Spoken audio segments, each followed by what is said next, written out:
J'invite maintenant le réalisateur de Beast, Pieter COUDYZER.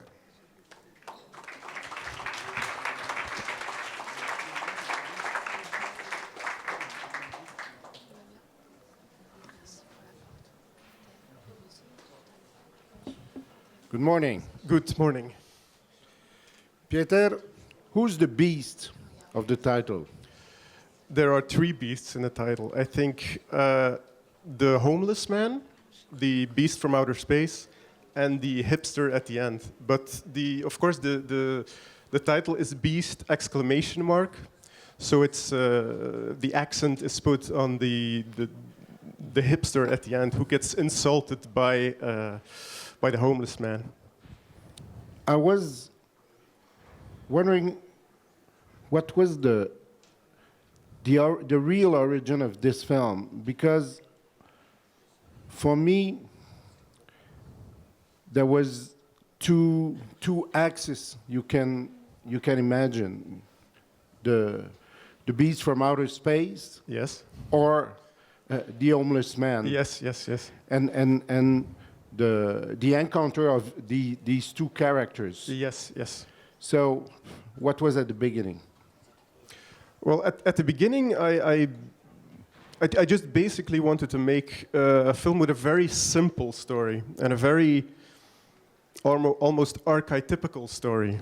It's basically a story that everybody knows. There's not huge surprises in it, but the important part for me was the portrait of the homeless man. Basically, I think he was the core and the starting point. I wanted to make a portrait of this man and his encounter with somebody who he can communicate to, even if the communication is very basic and animal. He just cries and the animal cries back. And even at that basic level, he can't communicate with other people. Like at the end, he tries to communicate on the same level with this person that passes him, and there's no reaction. And then he calls him Beast. He insults him because he can't connect with him.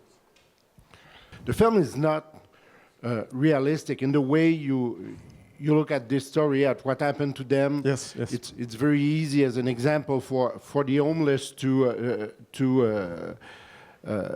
free the the alien. So, were you for you your relation with reality in this film was totally free? I don't really know what you mean.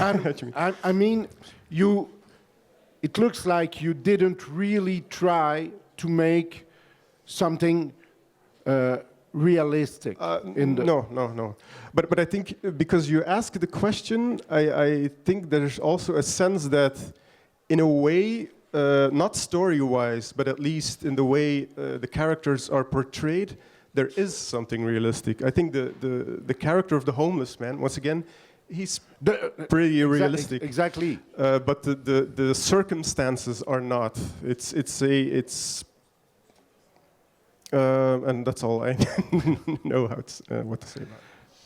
The music plays an important role in this film. So you have a character who don't speak, two characters who don't speak, but the music speaks for them at some point. Yes, it does. Yeah. So how did you work with your musician? It was basically very straightforward.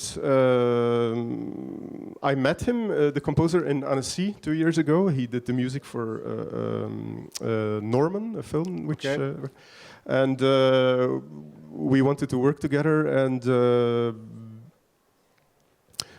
basically, the idea was that the music would speak about the inner life and not the outer life. To give an example, in the final chase sequence, originally he had written action music, like really chase music. And we had a lot of discussions and decided in the end to throw away this music and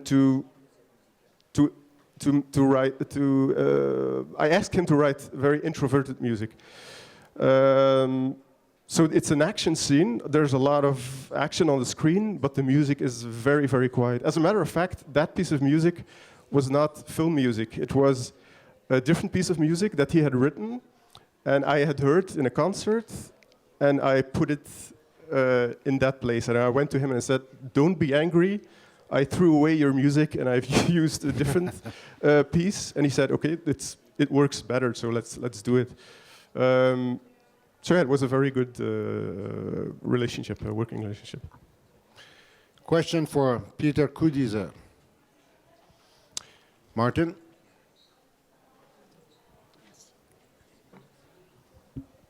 Hi. Hi. I like the film very much.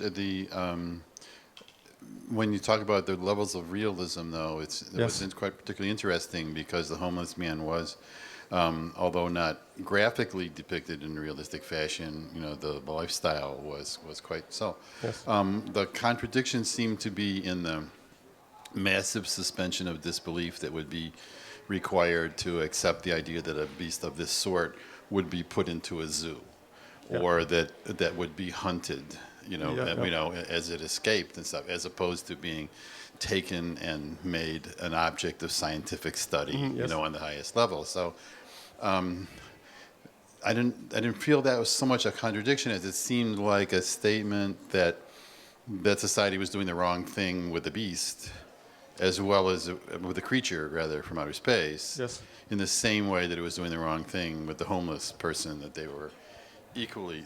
Was this suspension of disbelief required to make it seem like criticism of society in general, with its deep attitude toward the creature, as well as the homeless person?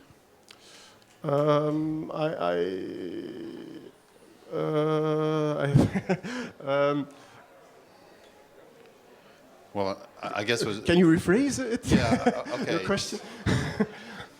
Sure. So, initially, I was worried that it was a flaw in the film that such a suspension of disbelief was required, to accept that this creature would be put into a zoo, or that it would be able to escape, or that if it escaped, that it would be shot or shot at. But it seems that it's possible that you were trying to say that the creature was being treated by society in the same way that the homeless person was being treated. Exactly, yes. Okay. Yeah, that was exactly the point. There's also kind of some small visual echoes. Like there's the cage that opens in the beginning of the film and the cage that closes when the beast is in the zoo. And so basically there's an echo. Yeah, they're basically the same character. Oh, you can see that they're parallel. That they're both incarcerated. Yes. Yeah. Okay, I just wondered if you had ever considered it a problem that we would have to deal with the fact that this would never happen in terms of science if a creature like this. Well, basically, the way I see it, the tests on the beast, the scientific tests have been done. I just cut the scene out because I didn't think it was. I wanted to focus on the relationship between the beast and the relationship between these two outcasts, basically, kind of. Okay. So. All right. Pieter COUDYZER, thank you very much. Thank you. If you want to draw something on the board.